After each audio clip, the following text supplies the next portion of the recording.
خپل کتاب راخیستل د ناپاک او بې اودسه مسلمان لپاره حرام ګرځولی دي، سره له دې چې جنابت او بې اودسي دواړه روا او مباح حالتونه دي، نو د چا په نس او ګیډه کې چې د حرامو او مشتبهاتو شکلي وي، څنګه به د الله عبادت او ذکر په صحیح توګه ترسره کړي؟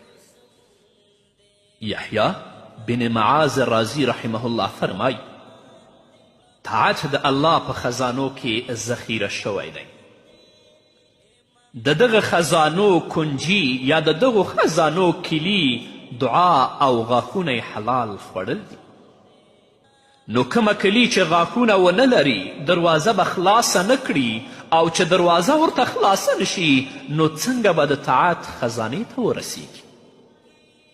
دریم، حرام او مشتبه شیان خوړل بنده له نیکي کولو څخه محروموي، او که فرضاً د نیکي